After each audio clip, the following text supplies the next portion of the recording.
Oke, Ibu. Assalamualaikum warahmatullahi wabarakatuh.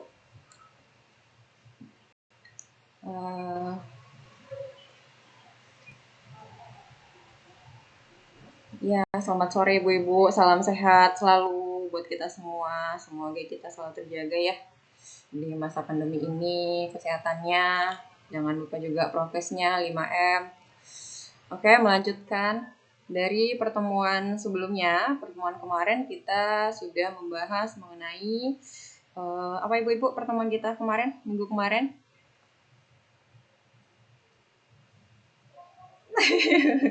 Lupa ya? Mengenai konsep keluarga dan keluarga berencana gitu ya. Sekarang kita masuk ke pelayanan kesehatan remaja. Bagaimana sih pelayanan kesehatan remaja apalagi di masa pandemi ini, pandemi COVID-19. Sama-sama kita ketahui, sedangkan pelayanan untuk katakanlah pelayanan ANC aja kemarin pas awal-awal pandemi itu sempat terganggu ya. Ibu hamil sempat stop dulu kontak ke tenaga kesehatan karena ada pandemi. Apalagi si remajanya ini. Remaja karena dia merasa di kondisi biasa saja, di kondisi di luar COVID ya. Karena dia merasa sehat, gak ada keluhan apa-apa, dia gak pernah akses dengan tenaga kesehatan atau pelayanan kesehatan gitu ya. Apalagi di masa pandemi. Dengan adanya wacana stay at home ya, di rumah saja, ya jadilah mungkin pelayanan kesehatan remaja kita itu sedikit terganggu gitu, tidak sesuai dengan capaian yang diharapkan. Nah, oleh karena itu pemerintah ini melalui Kementerian Kesehatan, melalui Direktorat Kesehatan Keluarga ya mencanangkan sebuah ada yang namanya buku panduan. Ibu-ibu sudah pernah lihat buku panduan untuk pelayanan kesehatan anak usia sekolah dan remaja? Sudah pernah mendapat sosialisasinya belum?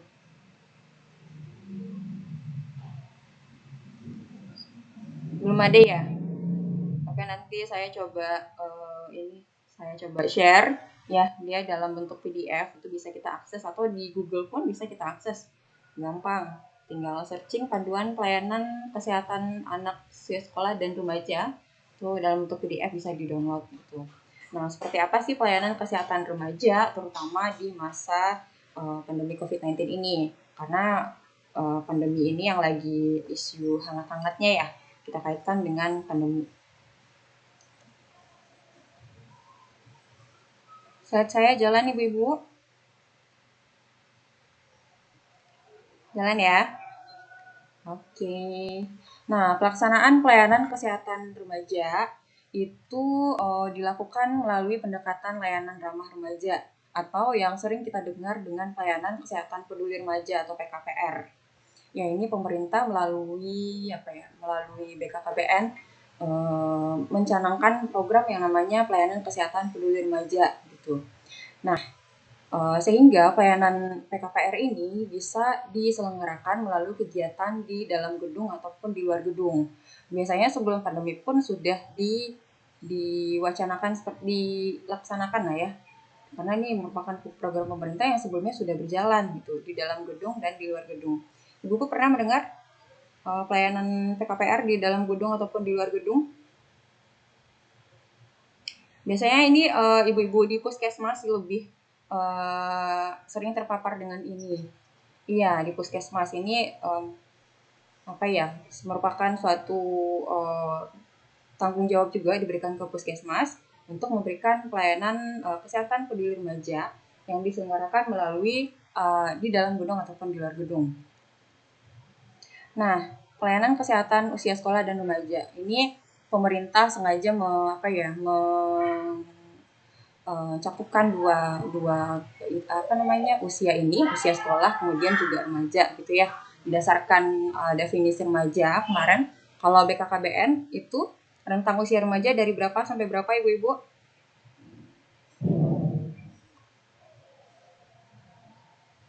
10 sampai 24 tahun. 10 kalau versi BKKBN itu dari 10 sampai 24 tahun. Nah, kalau usia 10 tahun itu kira-kira kelas berapa ya SD? Kelas 3 atau kelas 4 SD ya? Benar nggak? Ya. kelas 3 atau kelas 4 SD lah gitu. Jadi anak sekolah anak sekolah kelas 4 SD saja itu sudah dikategorikan BKKBN masuk ke remaja gitu. Nah, karena itu pelayanan kesehatannya include usia sekolah dan juga pada remaja. Nah, ini jadi pelayanan itu di mana saja gitu. Yang pertama itu ada di rumah sakit. Ya, di rumah sakit diharapkan juga bisa memberikan pelayanan terhadap anak usia sekolah atau remaja, terlepas dari dia dalam kondisi sakit atau tidak gitu. Sekarang kita bicara dia dalam kondisi mungkin sehat secara fisik gitu. Kemudian juga puskesmas, apalagi puskesmas ini benar-benar diberikan tanggung jawab, benar-benar diberikan program ya untuk melaksanakan atau mensosialisasikan PKPR. Kemudian komunitas ini di masyarakat. Nanti kita lihat. Nah, ini rumah sakit diharapkan rumah sakit mampu melaksanakan yang namanya pelayanan kesehatan peduli remaja. Ya, sehingga nanti RS bisa memberikan pelayanan kesehatan yang nyaman bagi anak sekolah, kemudian juga remajanya, dan dilaksanakan secara komprehensif, artinya secara berkelanjutan. Kemudian puskesmas juga seperti itu. Puskesmas diharapkan mampu untuk melaksanakan PKPR sehingga di puskesmas dapat memberikan pelayanan kesehatan yang juga nyaman bagi anak usia sekolah ataupun remaja secara komprehensif. Nah, untuk di komunitas contohnya itu seperti apa? Nah, di komunitas misalnya di sekolah-sekolah ya. Sekolah dengan adanya program pemerintah yang udah lama banget yang kita kenal dengan UKS, usaha kesehatan siswa gitu. Itu salah satu bentuk pemerintah juga concern terhadap peningkatan kesehatan anak usia sekolah dan remaja kita. Kemudian di di lapas atau di LPKA atau lembaga pembinaan kesejahteraan anak. Kemudian pelayanan kesehatan juga bisa diberikan pada anak-anak di rumah singgah atau panti. Kemudian posyandu remaja.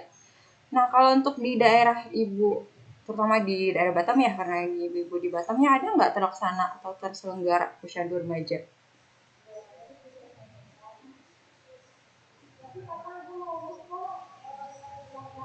Belum ya? Rata-rata posyandu ibu gitu ya, ibu dan anak. Kemudian posyandu lansia juga. Kalau untuk posyandu remaja sebenarnya wacana itu udah lama dari pemerintah tahun 2018. Nanti kita akan bahas posyandu remaja di pertemuan selanjutnya. Posyandu remaja membahas lebih dalam lagi mengenai PKPR, tujuannya apa namanya, tugas sasaran-sasarannya apa gitu. Tapi di sini pun di daerah Sumbar ya, Sumbar untuk posyandu remaja juga rasanya masih belum terlaksana gitu dan masih juga belum tersosialisasi. Tapi inilah tugas dari salah satunya yang dititik beratkan ke puskesmas untuk mensosialisasikan ini. Bisa kalau untuk urusan posyandu ya tanggung jawabnya puskesmas ya ibu-ibu ya. Oke, tadi kan pelayanannya diselenggarakan di pelaksanaan dalam gedung, kemudian di luar gedung. Kita lihat untuk di dalam gedung itu seperti apa. Yang pertama, kita dapat memberikan pelayanan klinis medis. Ya, terutama ini biasanya di puskesmas. Kemudian melakukan anamnesa, kemudian melakukan pemeriksaan fisik, melakukan pemeriksaan psikososial, pemeriksaan penunjang, kemudian tata laksana dan rujukan apabila diperlukan. Kemudian yang kedua, memberikan konseling, KIE, kemudian keterampilan psikososial. Nah, untuk pemeriksaan fisik ini dikarenakan masa pandemi ya, berdasarkan buku panduan untuk pelayanan kesehatan anak usia sekolah dan remaja ini bisa juga dilakukan secara online. Artinya pemeriksaan atau pemantauan kesehatannya itu dilakukan secara mandiri oleh si anak remaja gitu. Remaja diminta mandiri tentunya dengan bantuan dari orang tua misalnya, ataupun dari kakak-kakak atau yang lebih bisa paham untuk mengisi formulir. Nanti dia ada formulirnya. Nah, ini contoh formulir pemantauan kesehatan mandiri remaja masa pandemi COVID-19.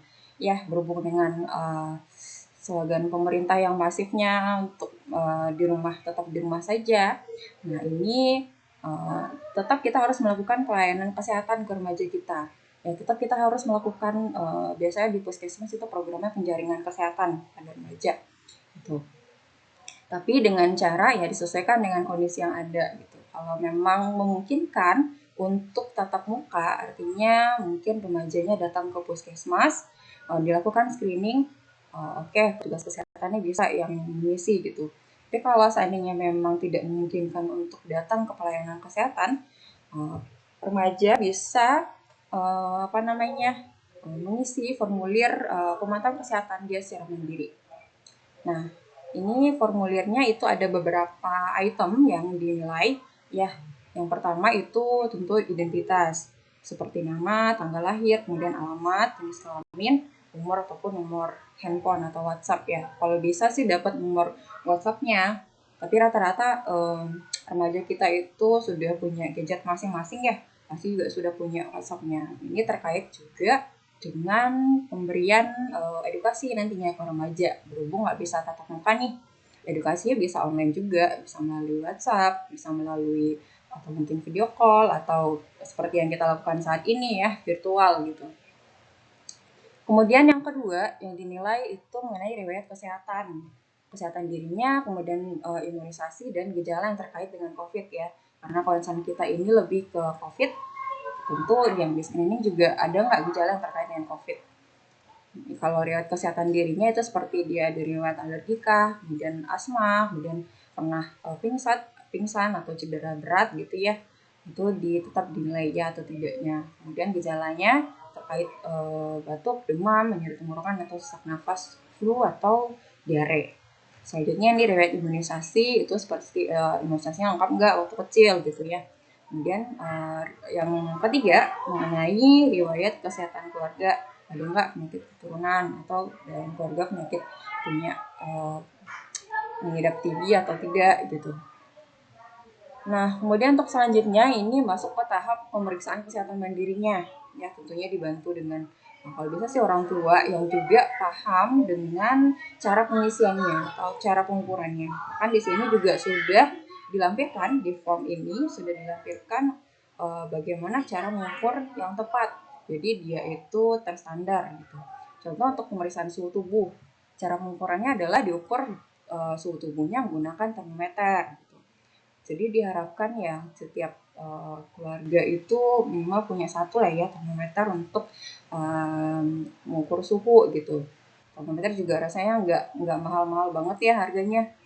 Apalagi yang termometer raksa itu juga akurat gitu. Kemudian cara mengukur frekuensi nafas gitu.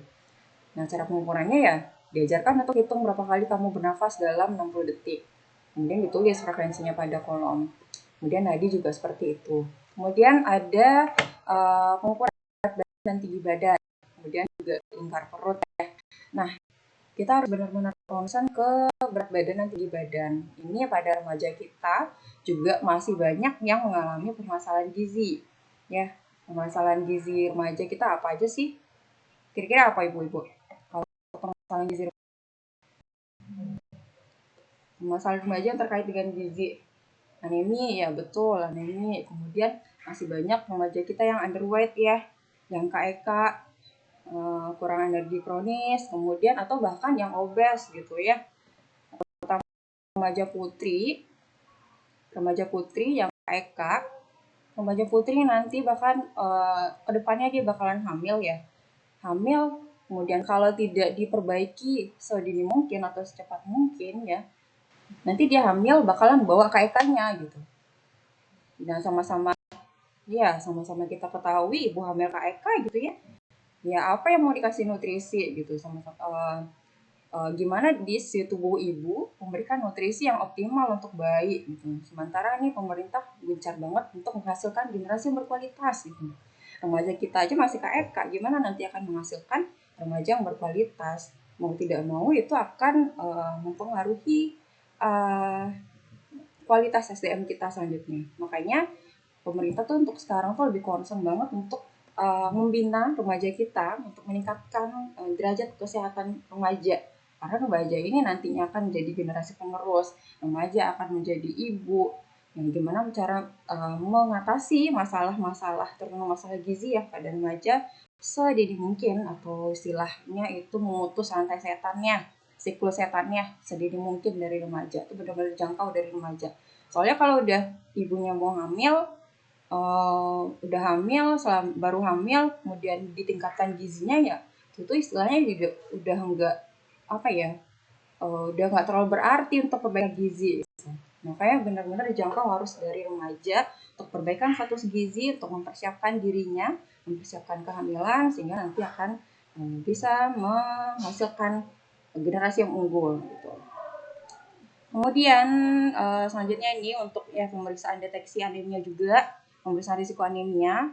Ya ini baru resiko ya kalau untuk mendiagnosa pasti anemia tentu menggunakan pemeriksaan penunjang seperti laboratorium. Tapi ini remaja juga sudah bisa mendeteksi secara dini.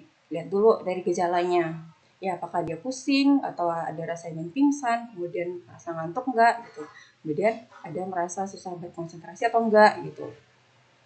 Nah, ini benar-benar harus diperhatikan karena masalah anemia pada remaja ini itu kalau nggak salah saya ya data pada tahun 2018 berdasarkan hasil survei Riskesdas sebanyak 32%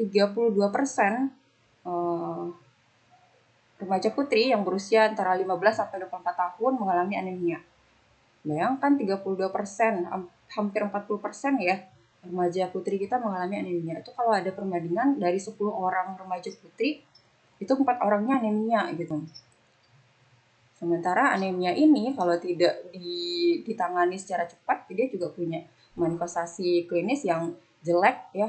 Tidak hanya untuk dirinya sendiri, bahkan nanti kalau seandainya dia hamil juga akan berdampak buruk terhadap kehamilannya. Kalau untuk dirinya apa manifestasinya? Misalnya kayak kurang konsentrasi gitu ya. Kemudian juga penurunan IQ juga bisa, penurunan kemampuan kognitif. Karena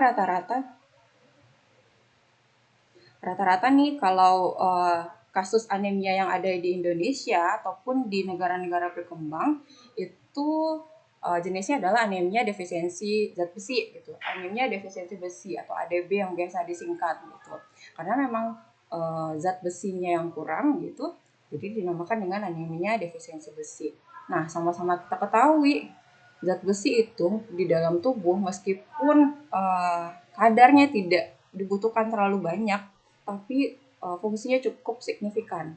Ya, salah satunya itu adalah untuk proses diferensiasi sel di dalam tubuh, kemudian untuk sintesis DNA juga gitu, untuk pertumbuhan otak juga gitu. Zat besi itu fungsi dari zat besi. Nah, sementara pada remaja kita dia mengalami anemia kekurangan zat besi gitu. Mau gimana dia mau meningkatkan mengoptimalkan kemampuan yang ada dalam diri dia gitu. Sementara mau bawaan kesehatannya itu tidak memungkinkan. Nah, jadi diharapkan remaja kita terbebas dari yang namanya anemia sehingga nanti dia bisa meningkatkan kemampuan atau mengoptimalkan kemampuan dalam dirinya dia gitu untuk istilahnya untuk karir dia ke depan. Kemudian untuk kasus anemia lagi kalau seandainya dia hamil. Ya, kalau anemia dia hamil itu punya efek yang namanya jangka panjang dan jangka pendek. Ke bayinya terutama ya. Bayi kalau persalinan misalnya bisa menyebabkan perdarahan. Kemudian kalau ke bayinya bisa melahirkan bayi yang BBLR, kemudian bisa menghasilkan nanti bayinya lahir atau bisa menyebabkan IGR, intrauterine growth retardation ya, pertumbuhan janin terhambat gitu. Kemudian nanti anaknya perempuan gede, besar, jadilah remaja yang juga anemia gitu. Atau bahkan bisa menyebabkan stunting. Ini pemerintah juga masif banget ini mengenai isu stunting. Karena berdasarkan data ya tahun 2017 saya kalau nggak salah, kejadian stunting di Indonesia itu berkisar antara 27,8%. Cukup tinggi angkanya dan pemerintah tuh benar-benar mau menekan banget yang namanya stunting di Indonesia ya. Stunting atau anak pendek di Indonesia. Makanya remaja ini banyak orang bilang itu merupakan aset bangsa gitu. Jadi kita tuh benar-benar harus memperhatikan kesehatan remaja gitu. Kesehatannya ya nggak cuma dari kesehatan fisik aja, kesehatan mental juga perlu kita bina, kita dukung dengan baik. Kemudian juga kesehatan dari segi sosial, kemampuan dia bersosialisasi dengan lingkungan sekitar. Nah, untuk selanjutnya adalah pemeriksaan kesehatan penglihatan ya. Ini ada beberapa item yang menjadi indikator ya. Misalnya kalau untuk mata tuh penglihatan, matanya perih nggak, kemudian bisa melihat dengan jelas atau tidak, gitu. Apakah dia menggunakan kacamata. Kemudian ini ada juga prosedurnya. Selanjutnya untuk kesehatan pendengaran seperti juga ada kesehatan gigi dan mulut. Jadi ini benar-benar diisi oleh si remaja itu sendiri. Kemudian ada perilaku dan kondisi kesehatan lainnya terkait pandemi. Ya, ini apakah saat ini ada orang tua atau orang yang tinggal serumah pernah mengalami COVID atau tidak gitu. Ini ada listnya. Kemudian ada gangguan kecemasan terkait COVID gitu ya. Kecemasan. Jadi remaja ini dia cemas atau tidak menghadapi COVID ini gitu. Banyak juga ternyata remaja kita yang cemas. Cemas nanti ujung-ujungnya stres gitu. Stres pada remaja itu juga bisa berdampak terhadap kesehatannya. Nah, untuk selanjutnya ini kalau memang tadi tidak memungkinkan untuk melakukan tatap muka ya dengan remaja untuk screening atau penjaringan kesehatannya. Nah, pemerintah ini sudah menyediakan situs ya, bukan situs sih, Google formulir untuk pemantauan kesehatan si remaja. Jadi setiap orang atau setiap remaja itu bisa mengakses ini, nanti tinggal diisi. Nih seperti ini contohnya. Ya, formulir kesehatannya nanti tinggal di-entry-kan keywordnya seperti ini, akan muncul Google formulirnya. Nanti bisa remaja bisa mengisi sendiri. Oke, kalau yang tadi merupakan kegiatan di dalam gedung ya. Nah, untuk selanjutnya kegiatan di luar gedung itu seperti apa saja kegiatan di luar gedung? Yang pertama, pelayanan kesehatan di satuan pendidikan atau seperti di sekolah ya. Sekolah dasar, sekolah menengah pertama, kemudian SMA ataupun madrasah ataupun pesantren juga ya. Nah, pelayanan kesehatan di satuan pendidikan ini bisa meliputi pendidikan kesehatan, kemudian pelayanan kesehatan, kemudian pembinaan lingkungan. Nah, dalam kata lain, ini gurunya juga harus dibekali ilmu mengenai kesehatan reproduksi, sehingga nanti gurunya diharapkan guru bisa memberikan edukasi juga ke siswa-siswanya gitu. Karena di pendidikan yang paling dekat adalah guru gitu. Tapi ini merupakan kondisi yang memang kalau sekolahnya nggak ada yang tatap muka ya. Sekarang sebagian dari daerah Indonesia itu kan masih ada yang daring, tapi beberapa sudah ada yang tatap muka. Kalau tatap muka nih bisa langsung pendidikan kesehatan, guru bisa memberikan edukasi langsung ke si remaja, ke siswa-siswanya. Kemudian pelayanan kesehatan, artinya guru bisa memberikan apa ya, seperti screening awal.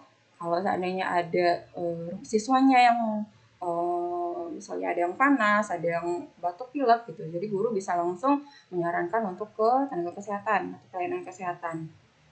Nah, kemudian untuk pembinaan lingkungan sehat, misalnya kalau udah sekolah aja ada tatap muka ya, gurunya bisa mengkoordinir untuk misalnya apa namanya, untuk membersihkan lingkungan sekitar gitu. Kemudian untuk membuat tempat cuci tangan buat siswa-siswanya, kemudian melibatkan siswa juga dalam kegiatan desinfektan misalnya, desinfektan lingkungan sekolah sekitar. Nah, kemudian yang kedua untuk pelayanan kesehatan di panti ataupun rumah singgah. Ya, jadi kegiatan di luar gedung yang kedua itu tetap kita harus memberikan pelayanan kesehatan di panti atau rumah singgah atau di lembaga-lembaga yang terkait dengan kesejahteraan si anak gitu ya. Kalau LKSA ini lembaga kesejahteraan sosial anak. Kemudian kalau LKPA ini lembaga kesejahteraan pembinaan anak. Jadi kadang mungkin petugas itu ya karena sibuk dengan kontrol concern dengan sekolah-sekolah gitu ya. Kadang lupa juga nih bahwa remaja-remaja kita yang ada di panti asuhan itu juga dia punya hak yang sama terkait dengan kesehatan dan juga kesehatan reproduksinya gitu. Jadi kita juga harus benar-benar menjangkau sampai ke panti-panti gitu. Kemudian juga untuk di posyandu remaja ya, ini akan kita bahas di minggu depan secara detail. Kemudian untuk pelayanan kesehatan terhadap anak penyandang disabilitas juga. Sama halnya dengan anak-anak yang di panti ya, ataupun yang di yang disabilitas ini, dia punya hak yang sama untuk memperoleh kesehatan reproduksi gitu. Jadi ini biasanya ibu-ibu yang jadi puskesmas ya, puskesmas berikan tugas dan tanggung jawab untuk bagian PKPR ini untuk menjangkau remaja-remaja kita, untuk menjamin kesehatan remaja kita, baik itu bagi penyandang disabilitas ya, ataupun yang di panti-panti asuhan atau yang di lapas juga. Nah, kemudian pelayanan terhadap anak dengan orang tua yang diisolasi atau positif COVID ya. Nah, ini kadang juga misalnya dalam satu rumah dia tinggal bertiga sama orang tuanya, dia anak tunggal, kemudian orang tuanya positif COVID. Ya biasanya dia tinggal cuma sama orang tua gitu ya, orang tua harus dirawat atau diisolasi, ya otomatis dia tertinggal sendiri di rumah. Nah, sebenarnya ini juga peran dari lingkungan sekitar ataupun pemerintah kalau memang diperlukan untuk istilahnya penjagaan si anak tadi. Atau mungkin kalau memang dia tidak punya, kalau dia masih punya keluarga yang lain, oke, dia masih bisa ngungsi ke tempat keluarganya yang lain. Tapi kalau memang enggak, ya ini benar-benar dari swadaya masyarakat atau lingkungan sekitar, ini seperti RT RW, untuk tetap menjamin kebutuhan dasar si remaja selama orang tuanya positif COVID. Terutama ini untuk memberikan support terhadap mentalnya ya. Pastilah dengan stigma negatif masyarakat kalau udah positif COVID itu kayak gimana gitu ya, pasti dia down gitu. Nah, ini juga tugas masyarakat serta petugas kesehatan juga untuk membina mentalnya secara baik agar dia nggak down gitu ya mendengar misalnya informasi kalau orang tuanya positif COVID. Nah, oke, selanjutnya kita masuk ke menstruasi remaja. Tadi udah mengenai pemeriksaan fisik, ya kita lebih concern ke status gizi atau permasalahan gizi remaja kita dilihat dari berat badan atau tinggi badan ya. Atau kalau biasa kita indeks atau status pengukuran gizi itu kan dari IMT, indeks massa tubuh. Ya, kalau IMT dikatakan normal itu di atas 18,5 sampai 24. Kalau di atas 24 itu udah obes. Nah, jadi itu benar-benar harus memperhatikan status kesehatan gizi remaja melalui pemeriksaan atau penjaringan kesehatan tadi. Nah, kemudian ini menstruasi remaja juga salah satu hal yang pasti dihadapi seorang remaja putri ya. Idealnya semua remaja putri pasti akan mengalami yang namanya menstruasi gitu ya. Nah, ini kita lihat berdasarkan data yang ada, ternyata sebanyak 15,8% siswa SMP kita itu mengalami gangguan ketidakteraturan siklus menstruasi. Kemudian pada siswa SMA itu sebesar 15,7%. Ya, ternyata angkanya lumayan tinggi juga ini pada remaja mengalami gangguan ketidakteraturan siklus menstruasi. Ini kenapa? Rata-rata sih karena karena dia masih remaja, produksi hormonnya itu belum stabil ya. Kalau hormon itu kan sifatnya ada yang namanya feedback positif ataupun feedback negatif. Kalau dikatakan feedback positif itu dia untuk memproduksi hormon, tapi kalau feedback negatif itu untuk menekan produksi hormon. Nah, dengan adanya ketidakstabilan atau kebelum stabilan dari hormon si remaja ini, terutama hormon gonadnya ya, hormon kelamin, maka hal tersebut akan berdampak terhadap siklus dari menstruasi remaja.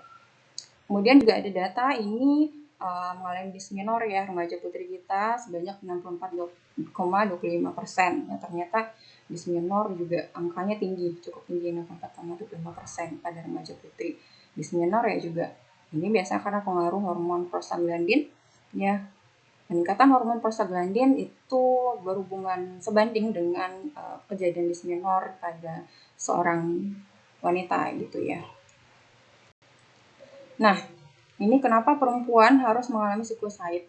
Kira-kira ibu-ibu yang pernah memberikan edukasi ke remaja, pernah nggak mendapatkan pertanyaan seperti ini? Kenapa sih Bu kita harus Ibu bidan, kenapa kita harus mengalami siklus haid? Kenapa kita harus menstruasi? Pernah nggak ibu-ibu? Halo, saya masih connect ini. Pernah ya? Masih ya? Takutnya saya nanti ngomong sendiri aja. Nah, kira-kira kalau pernah mendapatkan pertanyaan seperti ini, ibu-ibu jawabnya gimana? Ibu-ibu jawabnya gimana? Kalau pernah mendapat.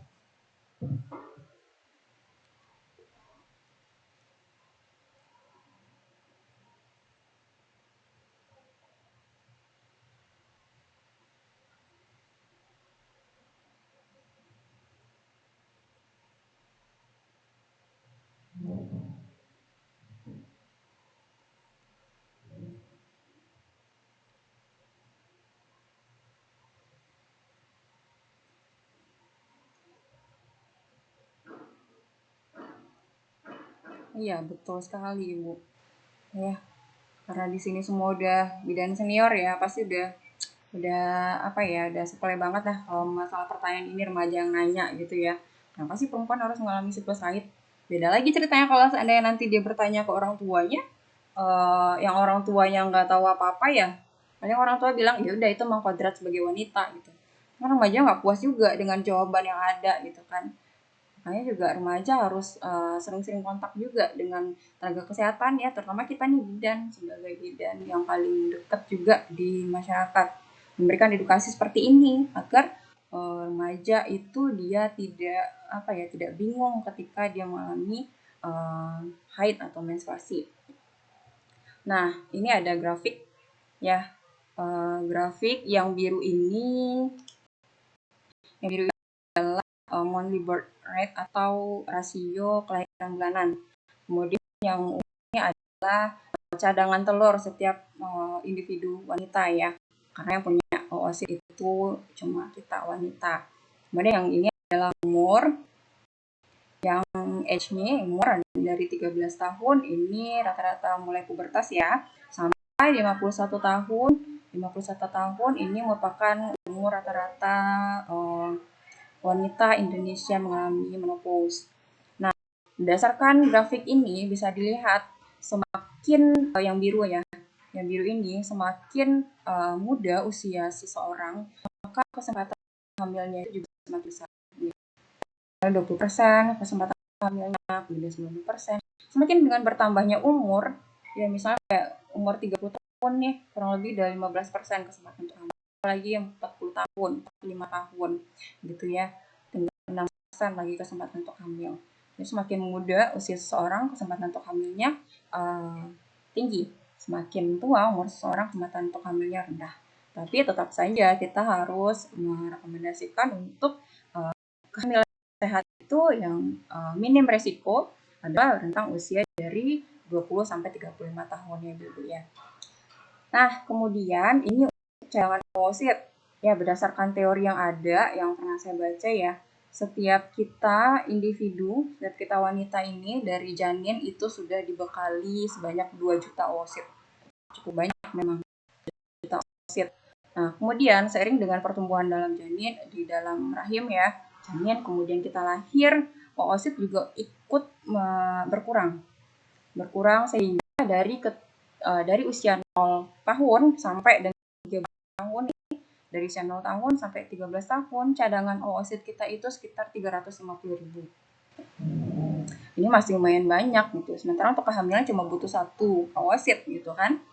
Nah, kemudian pada awal dia mengalami pubertas ya, pada masa pubertas ataupun remaja, rentang umur 13 sampai 25 tahun itu cadangan oosit menurun lagi. Sehingga modal awalnya itu adalah 130.000. Jadi kita setiap setiap wanita ya punya cadangan oosit sebanyak 130.000. Nah, nilai nanti akan kita bawa sampai kita menopause.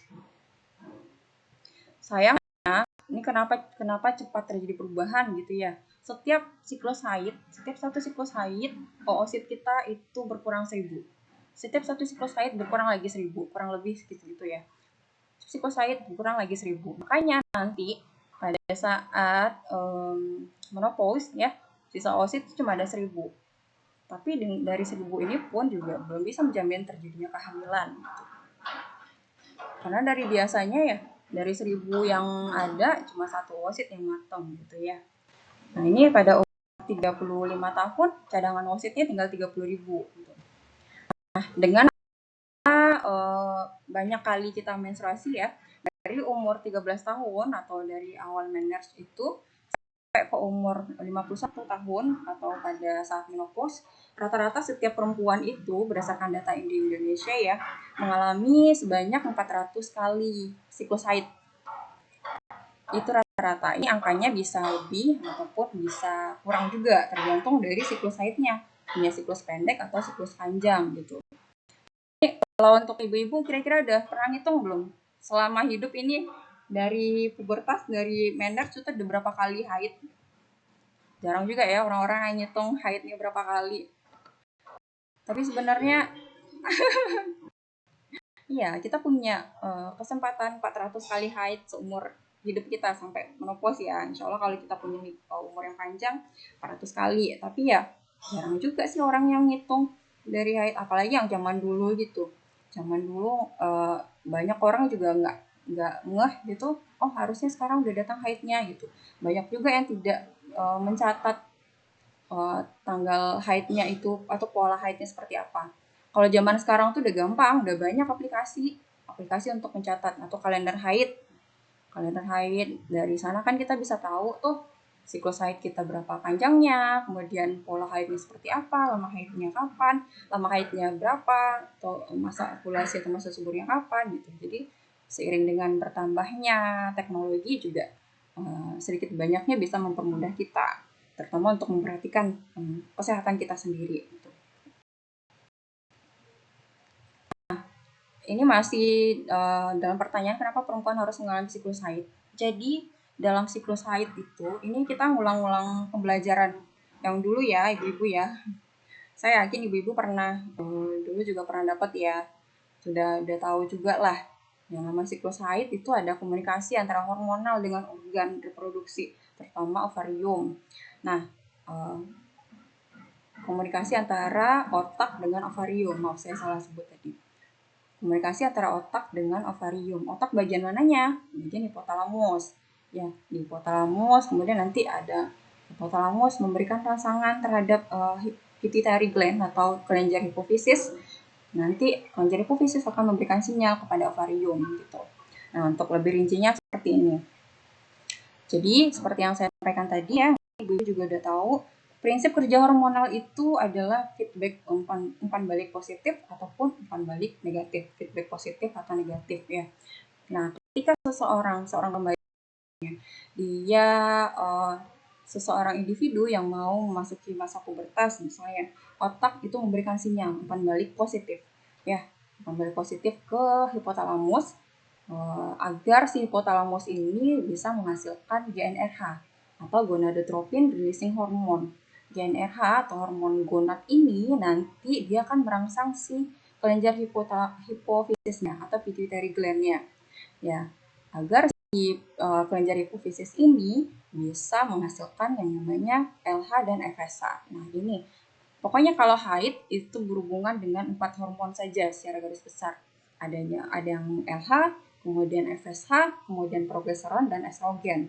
Jadi komunikasi antara 4 hormon ini yang nantinya menyebabkan siklus haid.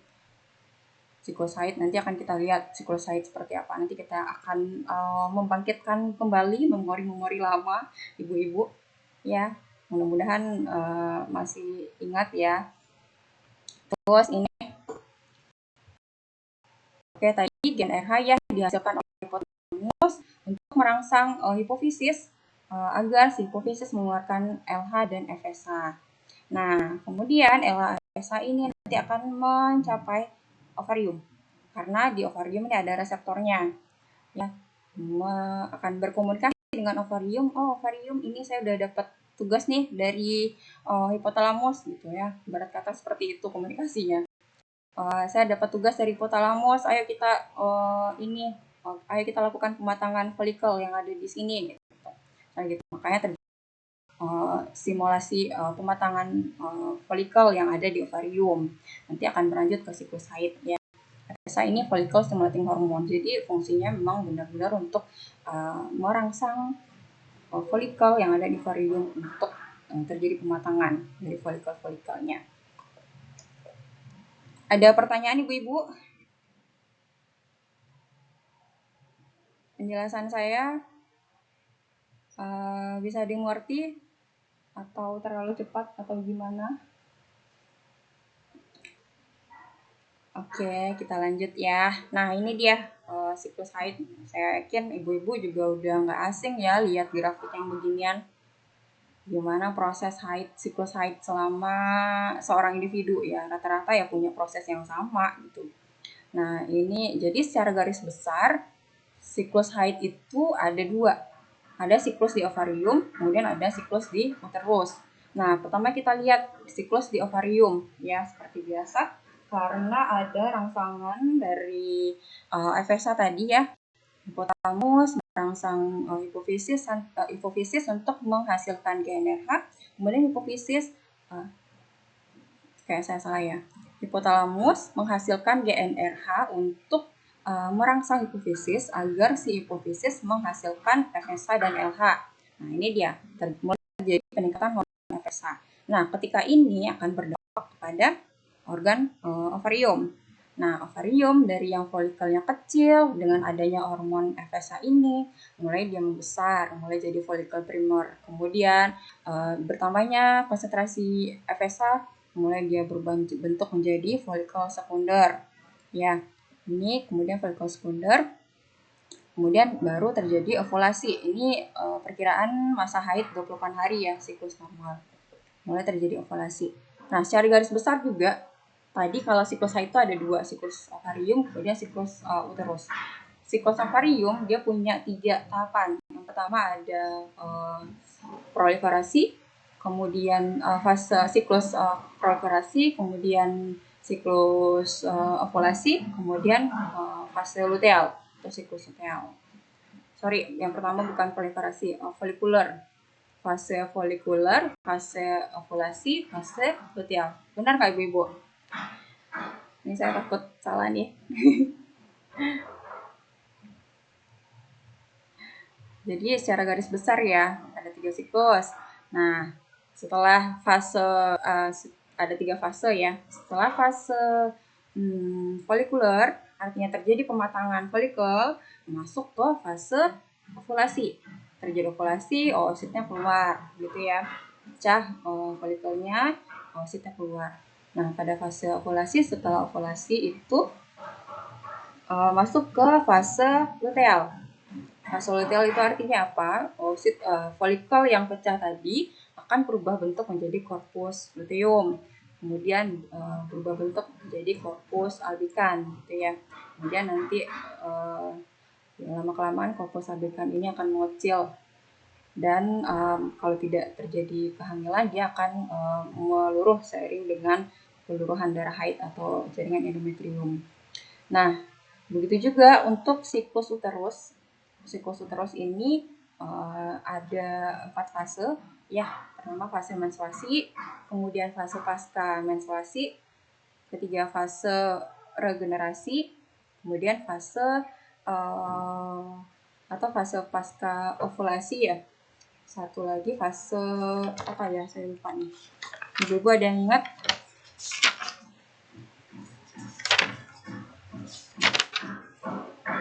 Fase prahaid ya. Jadi secara garis besar di uterus itu ada 4. Fase menstruasi, kemudian fase pasca haid, kemudian fase proliferasi, dan fase pasca prahaid atau sebelum haid gitu ya. Nah, ini dilihat dari ketebalan dinding endometrium. Pada fase menstruasi di sini terjadi peluruhan.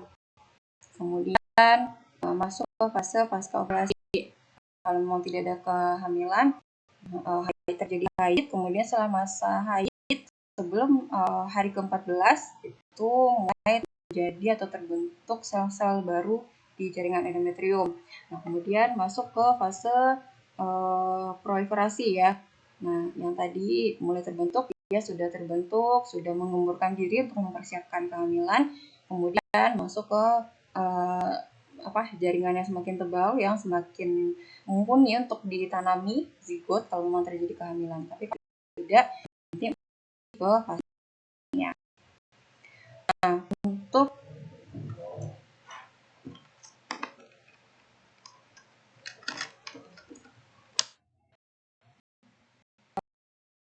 hormon yang berperan ya dalam siklus haid ini. Nah, yang pertama itu kan FSH nih, awal pencetus. Bukan awal sih, dia siklus itu kan berurutannya. Jadi awalnya itu FSH dihasilkan oleh hipofisis tadi, kemudian memberikan rangsangan ke ovarium agar si ovarium ini mematangkan folikelnya. Nah, seiring dengan itu pada masa kalau di siklus uterus dia masa haid. Jadi pada masa haid itu hormon yang tinggi itu cuman FSH. Sementara itu untuk estrogen, progesteron ataupun LH-nya relatif rendah. Kemudian seiring dengan bertambah siklus haid, FSH mulai menurun karena folikelnya sudah mulai matang, sudah banyak matang dan dinilai sudah bisa melakukan ovulasi. Nah, kemudian tapi pada masa sebelum ovulasi itu hormon yang meningkat adalah estrogen. Estrogen. Kenapa estrogen meningkat pada masa preovulasi? Ibu ada yang tahu? Kira-kira kenapa ibu-ibu? Pada masa sebelum ovulasi estrogennya ini terjadi peningkatan yang signifikan.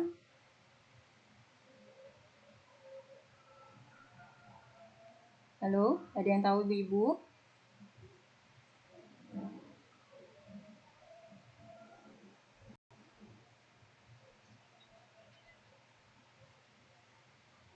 Lupa ya, ibu-ibu ya? Udah lama ya belajar ini.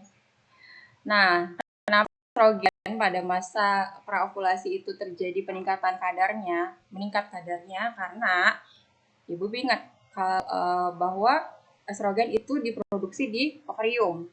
Ya, diproduksi di ovarium, disintesis di folikel-folikel. Nah, saat dia merangsang folikel untuk matang, artinya di situ juga dia membantu untuk sintesis sintesis atau pembentukan hormon estrogen. Makanya jadi kandungan estrogen itu di folikel-folikelnya. Nah, sebelum ovulasi, kadar estrogennya meningkat karena itu diproduksi lagi banyak-banyaknya di folikelnya. Nah, kemudian terjadi masa ovulasi. Pada masa ovulasi dengan pecahnya folikel, hal tersebut memberikan umpan balik positif terhadap LH. Umpan balik positif artinya terjadi peningkatan produksi LH. Dengan terjadinya ovulasi ya, pecah folikelnya, kemudian estrogennya juga turun mendadak karena tempat produksinya sudah banyak yang sudah ovulasi atau sudah pecah gitu. Nah, makanya kadar ini dia turun mendadak. Sementara itu kadar LH meningkat. Kadar LH meningkat pada saat masa ovulasi. Nah, kemudian LH ini juga setelah setelah ovulasi kadarnya juga turun sampai nanti awal dari peningkatan FSH juga gitu. Nah, kemudian untuk progesteron setelah ovulasi ya, yang namanya folikel tadi dia berubah menjadi corpus luteum. Nah, di sini corpus luteum. Progesteron itu dihasilkan oleh corpus luteum. Fungsinya untuk mempertahankan kehamilan kalau seandainya nanti terjadi kehamilan. Nah, makanya kondisi setelah ovulasi produksi hormon progesteron meningkat, terjadi peningkatan hormon progesteron. Nah, setelah terjadi ovulasi, kemudian tidak ada pembuahan, makanya tidak ada pembuahan, maka tidak terjadi kehamilan, terjadi penurunan progesteron. Karena fungsi progesteron ini, kalau dari siklus ini, dia untuk mempertahankan kehamilan, gitu ya. Dengan berubahnya bentuk corpus luteum ini juga menjadi corpus albicans, kemudian hormon progesteron juga menurun. Nah, penurunan hormon progesteron ini nantinya pada akhir siklus, kalau di siklus uterus itu kan haid tuh, masa menstruasi. Jadi pada masa menstruasi hormon estrogen, progesteron kita menurun. Nah, dengan terjadinya penurunan progesteron itu memberikan efek feedback positif terhadap FSH. Artinya ketika progesteron menurun, maka terjadi peningkatan FSH. Nah, kalau udah FSH-nya meningkat, masuk lagi ke siklus baru, yaitu pematangan dari follicle. Nah, kira-kira seperti itu, Ibu-Ibu. Kalau mau jelasnya lagi, silakan dibaca lagi bukunya mengenai siklus haid ya. Dan kalau mau lebih praktis itu di YouTube banyak banget video-video mengenai siklus haid, siklus menstruasi dengan ilustrasi-ilustrasi yang menarik juga gitu. Ini saya cuma untuk mengingatkan kembali memori ibu-ibu yang lama mengenai siklus haid,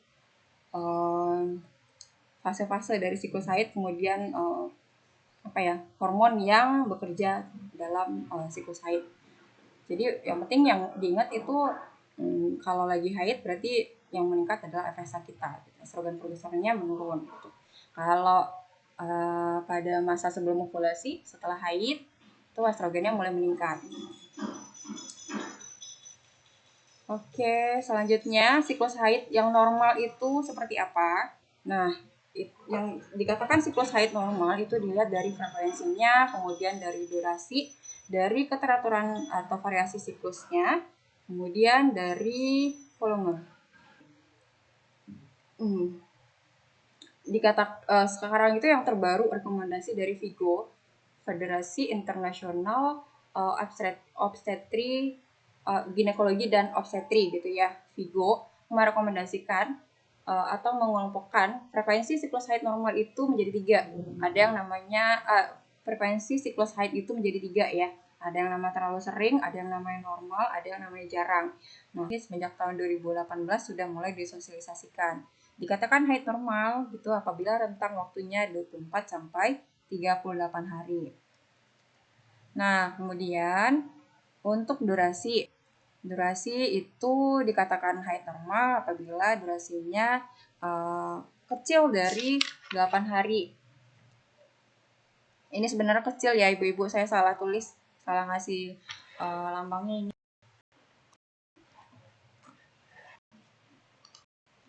Ini kurang dari 8.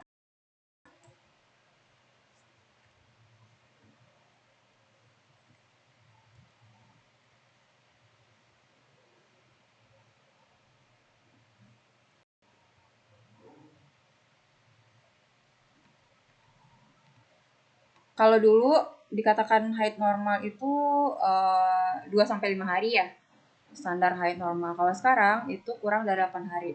Meskipun haidnya cuma 24 jam, itu tetap dikatakan masih normal. Jadi 1 hari pun dia haid itu masih normal. Itu informasi terbarunya dari VIGO. Kemudian teraturan haid itu terkategori dalam 2 ya, dikatakan normal atau teratur, kemudian juga dikatakan tidak teratur.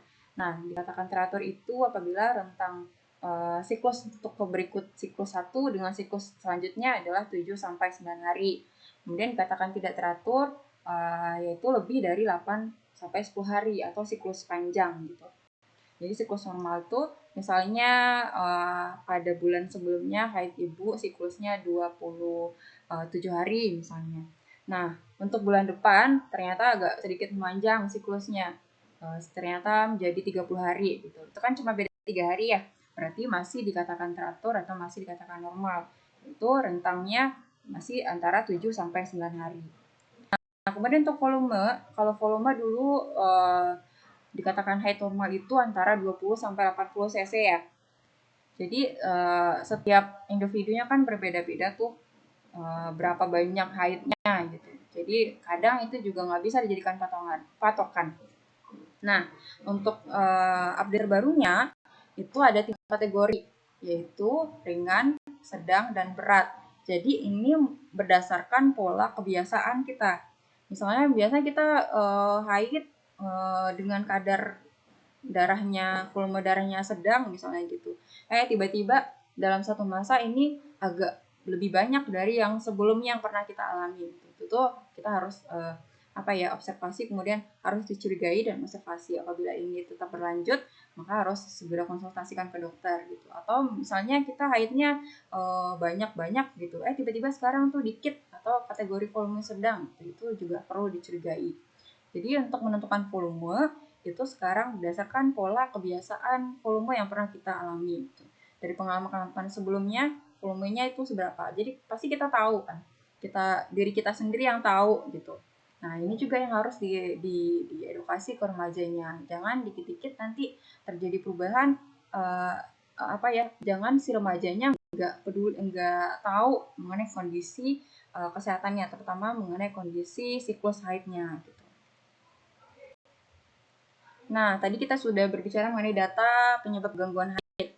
Nah, yang pertama itu karena pengaruh obat-obatan ya. Jelas ini karena ada pengaruh obat misalnya obat epilepsi, obat antidepresan gitu ya, berpengaruh terhadap hormon dalam siklus haid.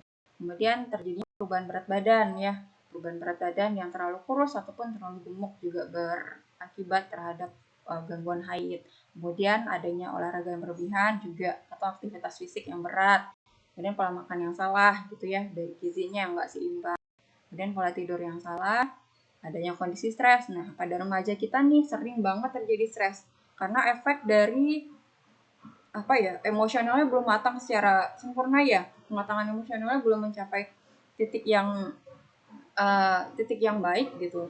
Jadi remaja kita akan sangat rentan terhadap stres. Nah, kalau udah stres gitu, hormon stres seperti hormon stres kortisol dan kawan-kawannya itu akan mempengaruhi hormon gonad atau hormon kelamin gitu.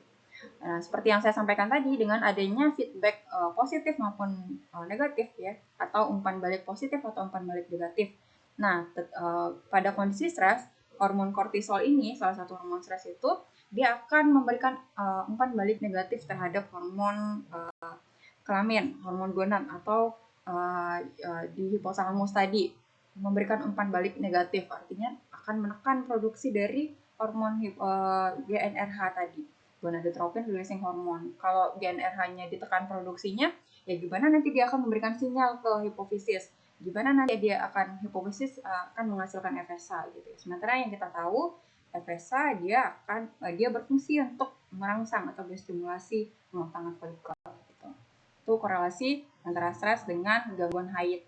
Kemudian genetik, ini jelas faktor genetik rasanya udah nggak bisa dibantahkan lagi ya, karena memang bawaan dia atau mutasi gennya dari lahir ya, bawaan genetik ataupun kromosomnya yang bisa menyebabkan gangguan haid.